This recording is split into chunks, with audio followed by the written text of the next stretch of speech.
दोस्तों, मैं हूं आपका वैद्य एच.एस. बाबा, सामने वीर पैलेस, चंडीगढ़ रोड, लुधियाना। आयुर्वेद को अपनाएं, जीवन बचाएं। हम भी परमात्मा के आगे अरदास करते हैं कि आपका जीवन तंदुरुस्त रहे। दोस्तों, आने वाली वीडियो को देखने के लिए चैनल को सब्सक्राइब करें, लाइक और कमेंट शेयर जरूर कर दें। सो आज हम बहुत ही एक अहम विषय पे बात करने जा रहे हैं, क्योंकि ज्यादातर क्या होता है, यंग एज के जो 14-15 साल के लड़कों में से शुरू होता है और ये रोग पुरुषों में भी पाया जाता है, जिसको बोलते हैं धात सप्पन दोष, नाइट फॉल। धात सप्पन दोष एक ऐसी गंभीर समस्या बन जाती है कि आने वाले समय में मर्दाना कमजोरी का कारण बन जाती है। कई बार तो रोग इतना बढ़ जाता है कि आदमी को नमर्दी भी हो जाती है, उसमें बच्चा पैदा करने की क्षमता भी कम हो जाती है। सो धात क्या है, सप्पन दोष क्या है, ये दोनों के बारे में आप बताते हैं। धात उसको बोलते हैं जब भी कोई पुरुष पेशाब करने जाता है या लड़का पेशाब करने जाता है तो उसको हल्की सी लार सी टपकती है, चिपचिपा सा पदार्थ आता है, उसको धात आना बोलते हैं। या फिर वो जब टॉयलेट जाता है, कब्ज होती है पेट की, टॉयलेट के लिए जोर लगाता है, जब जोर लगने से भी वो धातु बाहर आती है। अब आगे सप्पन दोष क्या है। सप्पन दोष वो है जो सपना आने के कारण वीर्य बाहर आता है।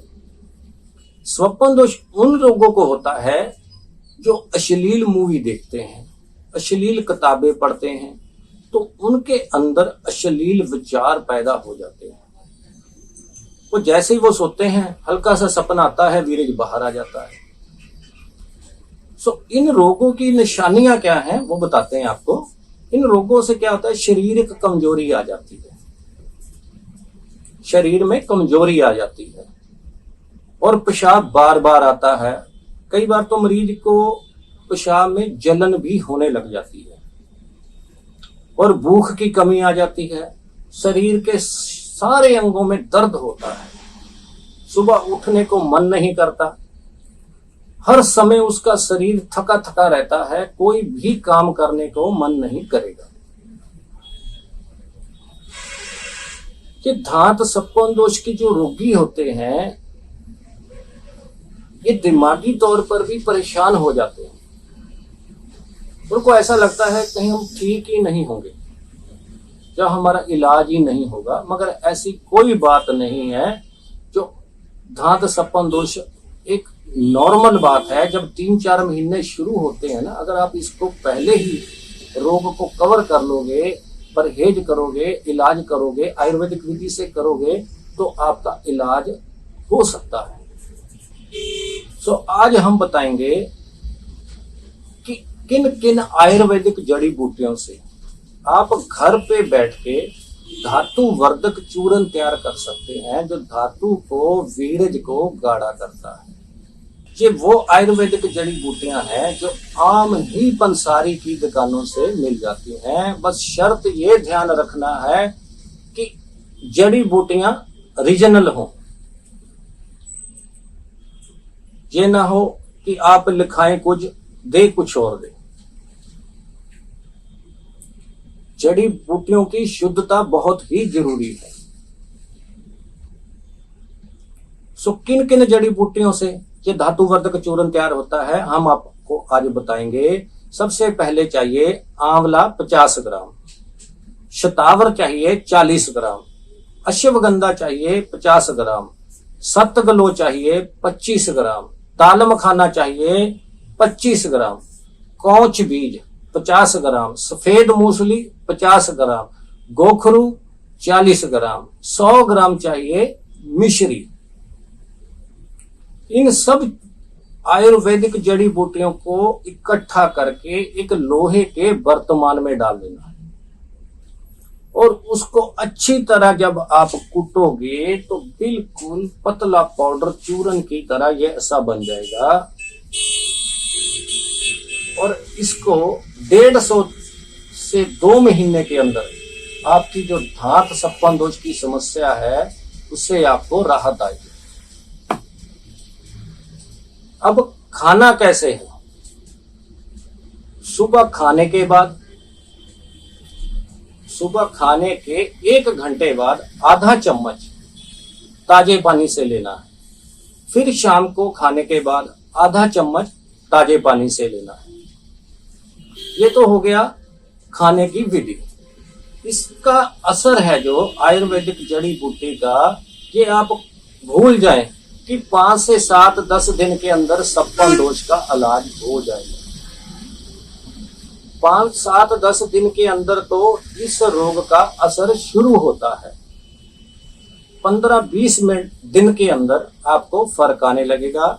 1.5 से 2 महीने 2.5 महीने तक इसका कोर्स करना पड़ सकता है आपके रोग के अनुसार। अब हमने देखना है भी इसमें परहेज क्या करना है, क्योंकि जो धात सप्पन दोष का रोग इतना हुआ है, इसमें सबसे बड़ा कारण है कि हम खाने पीने का ध्यान नहीं रखते। खाने पीने का ध्यान नहीं रखते। सबसे पहले इसका जितना आयुर्वेदिक जड़ी बूटी इस पे असर करेगी, उतना ही 50% आपका परहेज काम करेगा। 50% दवाई असर करेगी, 50% आपका परहेज काम करेगा। अगर तो रोग 3-4 महीने से है, 5 महीने से है, 6 महीने से है, आपका रोग इसी जड़ी बूटियों से कवर हो जाएगा।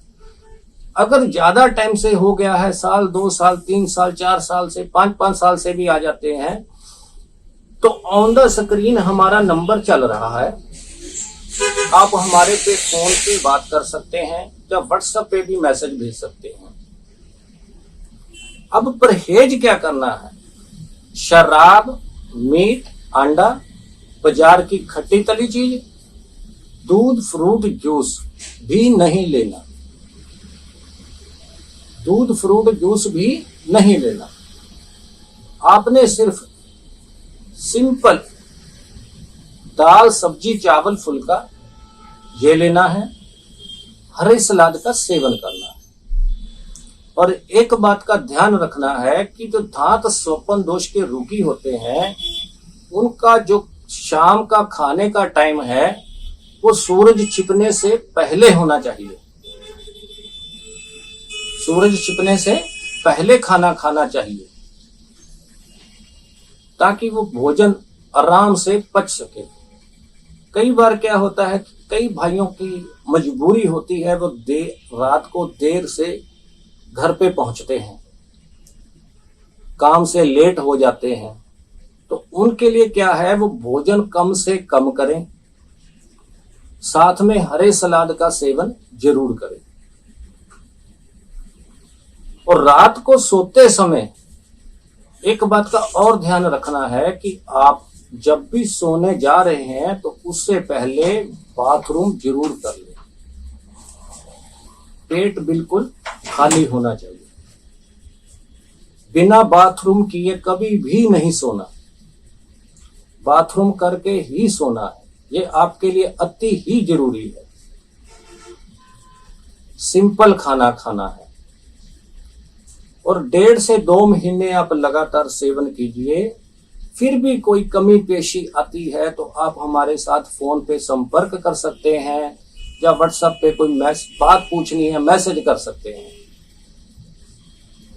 आयुर्वेदिक अपनाएं, जीवन बचाएं।